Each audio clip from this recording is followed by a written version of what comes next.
So the wait for Euro 2024 is just about over, and over the next few days I'm going to preview each and every one of the nation's hopes and dreams heading into the tournament. In this video, we're going to take a look at Switzerland. That's right, folks, back once again with another preview video. Today it is all about Euro 2024 and the hopes and dreams of a nation. We'll get into all of that and more in a second. If you're new, where you been, smash your subscribe button. Your one-stop shop for Euro 2024 is right here under one Ruski. We've got a lot of content coming at you over the summer for Euro 2024 and Copa America, so make sure you stick around for that by hitting the old subscribe and smashing the old likey. Today we're going to go exploring a nation's hopes and dreams, and we're going to get into that in a minute. Of course, big shout out once again to the VIPs. They are the patrons, of course. But anyway, let's get into it. All right then, folks, here we go with the Swiss. That's right, Switzerland are here in the Euros. They qualified as Group I runners-up. I'll show you how they did that in a second. They qualified on the 18th of November 2023. They've been here at the tournament, I believe, 6 times in the past. Their first was back in 1996.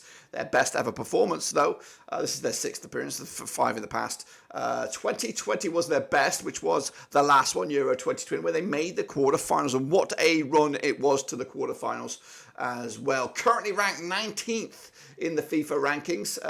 Their highest ever was 3rd way back in 1993. Their manager at the moment, Murat Yakin, the key man to pull the strings for this Swiss outfit. And of course, the star man on the books of Leverkusen, of course, who's had a fantastic season, is Granit Xhaka. That's right, the former Arsenal man, the former Mönchengladbach man, I believe, if my memory serves me. Of course, let's take a look at their qualifying phase. As you can see, navigated a difficult Group I, which of course included 6 nations in total. The Swiss actually fell behind to Romania. They qualified as runners-up behind Romania. Of course, a couple of points clear of Israel, who did go had to go and tackle in the playoffs. Difficult group, of course, alongside Belarus, Kosovo, and Andorra, but ultimately coming through with just 1 defeat in their resume here. Of course, quick look then at they are in Group A alongside the hosts Germany, my other half there, Scotland, and of course sticky wicket, that is Hungary. Of course, their resume looks like this, as you can see. They'll open up the tournament against Hungary on the 15th of June. They'll take on the Scots on the 19th of June, and they'll wrap it all up with a match against Germany, the host nation, on the 23rd of June. That match, there could be a chance to maybe rotate players, depending on what goes on in those first couple of games. I do see the game against Hungary being the most important for the Swiss in their group encounter, and I've labelled it as a must-win game. I do see those two as bitter rivals competing for that runners-up spot behind the Germans. Of course, Scotland are going to kind of float around there, I think, in around the 3rd spot, and basically the outcome of this result is going to decide whether or not you're going to finish 2nd or 4th, to be honest with you. I think whoever wins this will then more than likely get a point or more against the Scots, and then potentially lose against Germany on the final match there. So I do think Switzerland against Hungary will decide if you qualify or you go home.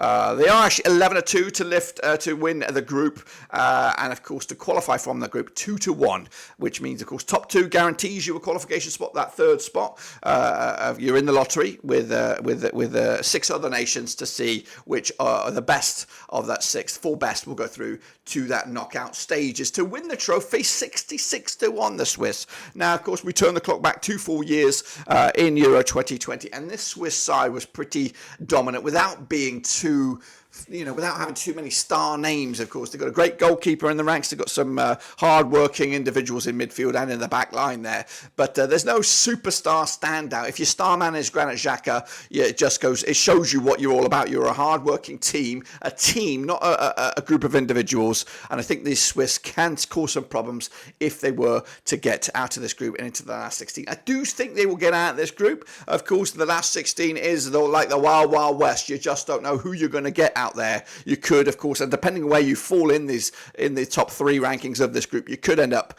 on the receiving end of a group winner, like of a Spain or a Italy or a France further down the road. I don't know how the bracket falls for these nations at the moment off the top of my head, but I do think the Swiss are in for a long haul, and I don't anticipate a repeat of 2020. I think they'll get out of this group at the expense perhaps of a Hungary or even a Scotland, but I don't think they will go too far in the tournament as a whole. But no matter what, I think they are playing to get out of this group. I think that's the first hurdle for a lot of these nations. They're not already planning to be in the final or the semi-finals. They just want to get out of the group, and that should be the focus for Switzerland on this one.